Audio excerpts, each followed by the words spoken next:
घर में जब चूहे घुस आएं तो उन्हें पकड़ने के लिए हम कुछ ऐसा ट्रैप यूज करते हैं। इसे माउस ट्रैप भी कहा जाता है। चलें, ये तो आपको पता ही होगा। अच्छा बताओ कि ये क्या है? दोस्तों, ये है मिडिल क्लास ट्रैप, जिसमें आज 42% पाकिस्तानी फंसे हुए हैं। ये लोग सुबह से लेकर शाम तक गधों की तरह काम करते हैं, अपने बॉस की सारी बातें सुनते हैं, लेकिन इतने हार्डवर्क के बाद भी ये लोग गुर्बत की चक्की से कभी बाहर नहीं निकल पाते। दोस्तों, कहा जाता है कि गरीब होने से भी ज्यादा बुरा कुछ है तो वो है मिडिल क्लास होना, क्योंकि एक मिडिल क्लास शख्स सारी जिंदगी अमीर होने की ख्वाहिश और गरीब होने के डर के बीच ही लटका रहता है। दरअसल इन बड़े बड़े ब्रांड्स और इंटरेस्ट पर लोन देने वाले बैंक्स ने हमारा ब्रेन वॉश ही ऐसे किया है कि हर मिडिल क्लास शख्स यही चाहता है कि मेरे पास ब्रांडेड फोन हो, बच्चे सबसे महंगे स्कूल में पढ़ें, एक गाड़ी हो और हाई क्लास सोसाइटी में एक बड़ा सा घर हो, फिर चाहे उन्हें बैंक से लोन ही क्यों ना लेना पड़े, और फिर उस लोन को चुकाते चुकाते उन्हें अपनी कब्र की दीवारों तक काम करना पड़ता है। एक रिपोर्ट के मुताबिक 2030 तक 66% पाकिस्तानी मिडिल क्लास होंगे। अगर आप चाहते हो कि इन 66% में आपका नाम ना हो तो इस वीडियो को आखिर तक जरूर देखिएगा, क्योंकि आज हम 4 ऐसे ही मिडिल क्लास ट्रैप्स के बारे में बात करेंगे जो आपको कभी अमीर नहीं होने देंगे। अगर आपने आज सारी गेम ना समझी तो जिंदगी भर इसमें फंसे रहोगे। इन ट्रैप्स को जानने से पहले अगर आप चैनल पर पहली बार आए हैं तो जल्दी से सब्सक्राइब कर दीजिए, क्योंकि ऐसी ही पावरफुल वीडियोस हम आपके लिए लाते रहते हैं। नंबर 1, मोर लाइबिलिटीज लेस एसेट्स।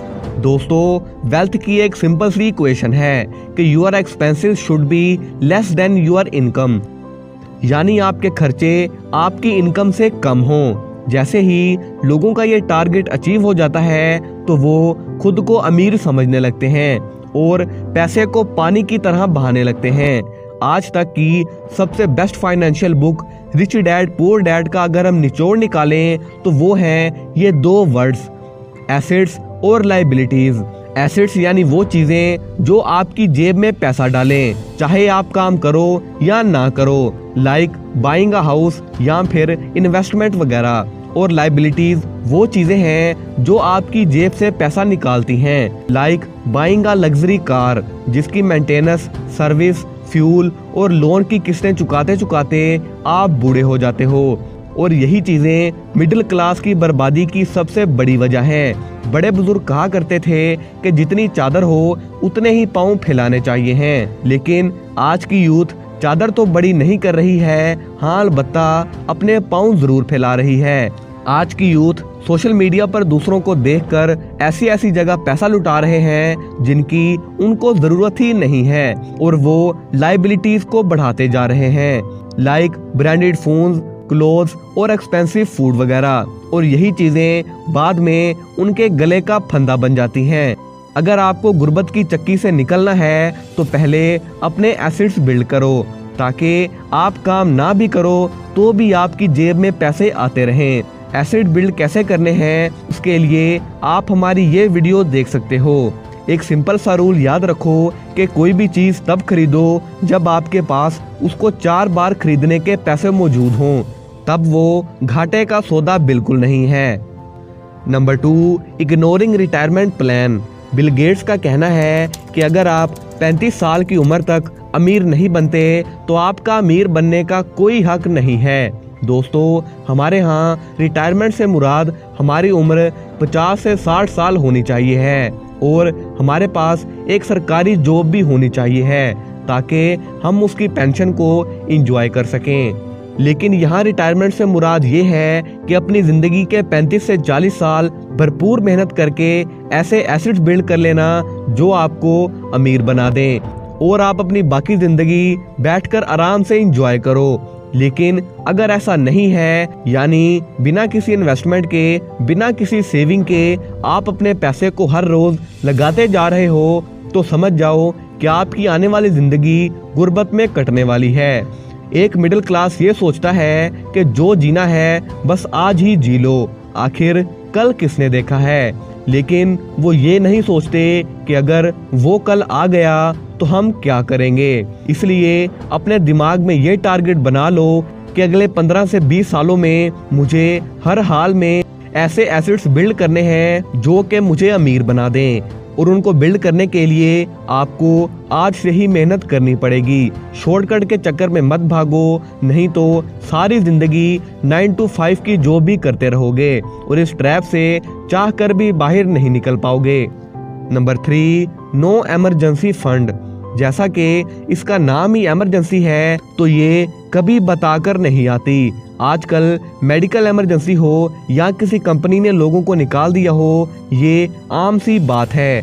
कोविड की वजह से आपने ये नोटिस किया होगा कि बहुत सी कंपनीज ने अपने एम्प्लॉयज को निकाला है और उनकी आज तक फाइनेंशियल कंडीशन ठीक नहीं हो पाई है, क्योंकि उनके पास कोई भी इमरजेंसी फंड नहीं था। मिडिल क्लास लोग इसे फजूल का खर्चा समझते हैं, लेकिन जहां बात आए दिखावे की, तो ये लोग पैसा उड़ाने से बिल्कुल भी नहीं घबराते। इमरजेंसी फंड बनाया ही इसीलिए जाता है कि जब आपके सामने कोई इमरजेंसी आ जाए, जैसे कि इनकम का लॉस हो जाना, जॉब चली जाना या कोई मेडिकल इमरजेंसी वगैरह। अगर आपके पास सेविंग नहीं है तो आपको दूसरों से लोन लेना पड़ेगा, जो कि आपको बाद में परेशानी में डाल सकता है। अगर आज आपका मंथली खर्चा 35,000 रुपये है, तो आपके पास अगले 6 महीनों का यानी 2,10,000 रुपये इमरजेंसी फंड होना चाहिए है, ताकि आपको अगले 6 महीने तक कोई फिक्र ना हो। Number 4, over spending on food. Middle class लोगों का मानना है कि खाओ पियो और उड़ाओ, आखिर कल किसने देखा है, और यही सोच मिडिल क्लास को और भी गरीब कर रही है। लोग अपनी इनकम का एक बड़ा हिस्सा फूड डिलीवरी ऐप्स पर और रेस्टोरेंट के हवाले कर रहे हैं, सिर्फ सोशल मीडिया पर लोगों को दिखाने के लिए। अब मैं यहाँ आपको खाने से बिल्कुल मना नहीं कर रहा, मैं तो सिर्फ ये कह रहा हूँ कि खाना सिर्फ जिंदगी की एक ज़रूरत है, इसे जिंदगी का मकसद मत बनाओ। आपको खाओ पियो और उड़ाओ वाली मेंटालिटी नहीं अपनानी है। आपको इस बात पर फोकस करना है कि मैं कैसे इतना पैसा कमा सकूं कि अपनी जवानी में ही फाइनेंशियली फ्री हो जाऊं, ना कि सारी जिंदगी 9 to 5 नौकरी ही करता रहूं। आप कोशिश करो कि ज़्यादातर घर का ही खाना खाओ, जो कि आपकी फाइनेंशियली और फिजिकल हेल्थ दोनों के लिए ही बेहतर है। वीडियो पसंद आई हो तो वीडियो को लाइक करके चैनल को सब्सक्राइब जरूर से कीजिएगा। मिलते हैं किसी ऐसे ही पावरफुल वीडियो के साथ, तब तक के लिए अपना और अपने प्यारों का ख्याल रखिए। अल्लाह हाफिज।